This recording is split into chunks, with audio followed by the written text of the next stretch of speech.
Chapter 1. The Last Line. The bridge of Halvar Prime was built for war. 2 kilometers of ferrocrete and sky glass spanning the ravine that split the Korra continent in half. On one side stood the crumbling remains of the Terran Defense Post 09. On the other, a relentless tide of the Xareen horde, their banners a living pulse of crimson in the dying sun. Sergeant Elias Voss stood alone on that bridge. The orders were clear. Delay them. 1 hour. Enough time for the civilian transport ships to lift off, escape velocity pushing them past the upper atmosphere where the Xareen orbitals couldn't reach.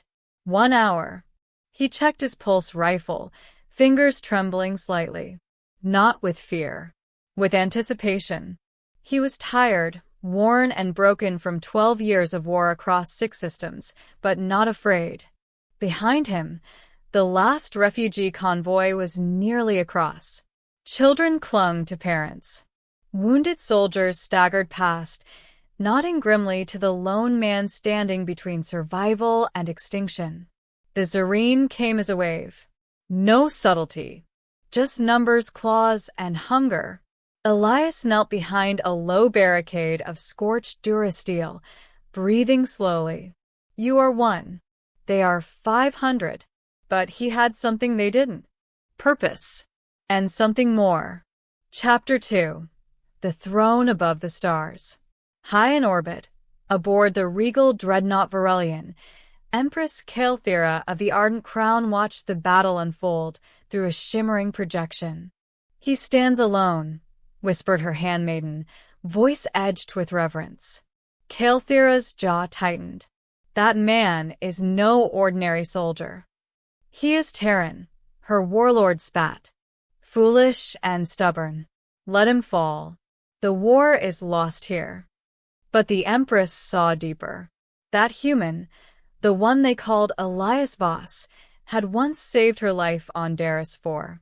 She had been nothing then but a rebel princess exiled from her own world, wounded and hunted. He had carried her through the fires. He had bled for her, and never once asked for anything. She hadn't spoken to him in years. Politics, power, distance.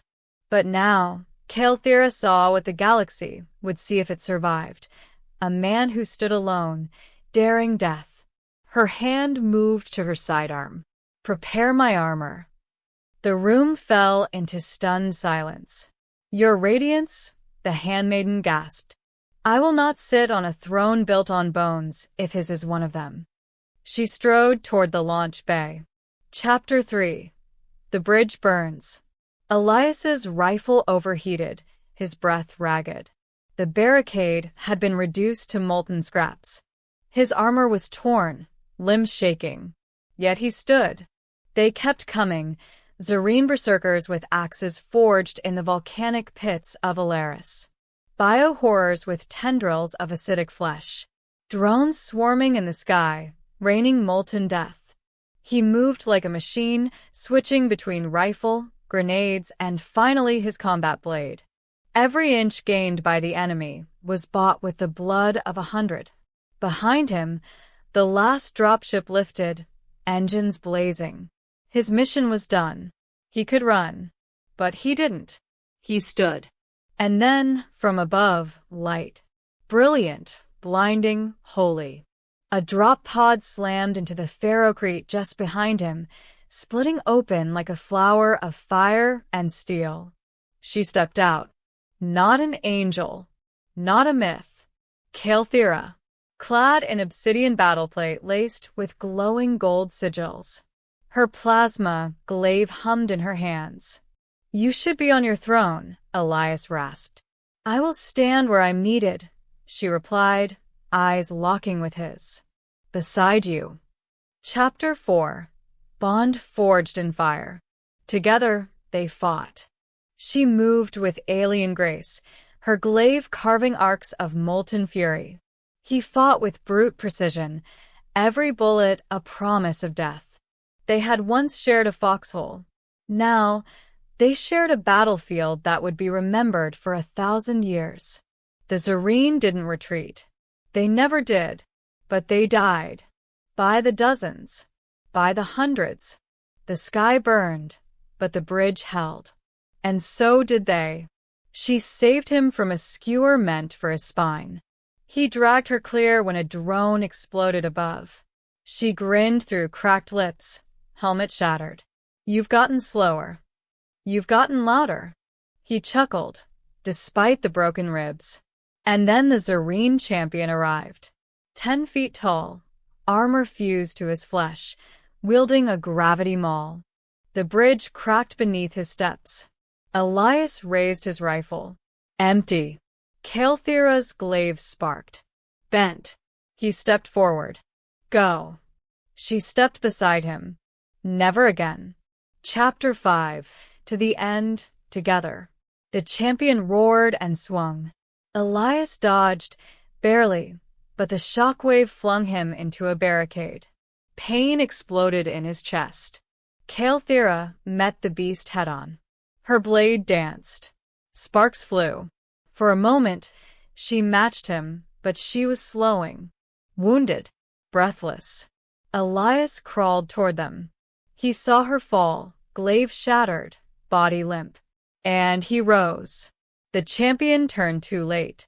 Elias had grabbed Kael'thira's broken weapon and jammed it through the beast's exposed throat, pushing with everything left in his soul. They fell together. The beast screamed, then stilled. Elias collapsed beside Kael'thira, vision fading. Still with me, he whispered. She smiled, barely conscious. Always. Chapter 6. The Aftermath. The Xareen broke. Leaderless, scattered, they fled into the mists beyond the ravine. The bridge, cracked, scorched, soaked in blood, still stood. Dropships returned hours later.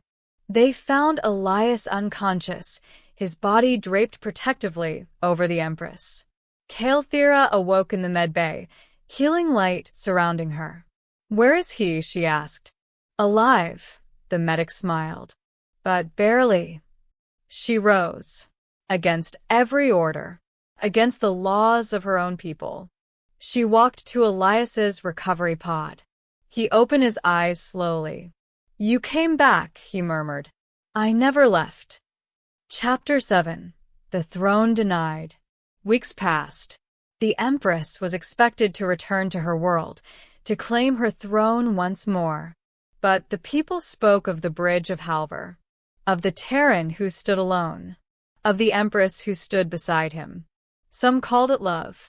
Others called it madness. When the coronation bell tolled on her world, Kael'thira was not there. Instead, she stood in the rebuilt ruins of Defense Post 09, armor hung beside Elias's on the wall. Not going back? Elias asked. I've seen the real throne, she said, turning to him. It's made of cracked stone and soaked in blood, and it stands on a bridge. And the crown. She smiled. You wear it. He laughed. I'd rather have a cold beer and some peace. She stepped close. Then let's build that peace. Together. Epilogue. The legend of the bridge. They became more than symbols. Elias and Kael'thira formed the first Terran-Ardent Alliance Council. No more thrones. Just unity. The Bridge of Halvar was never rebuilt. It became a memorial, a testament to what two souls could do when they stood against the dark. The galaxy changed that day, because one man held the line, and one Empress chose to stand beside him. Not above, not behind, but beside, forever.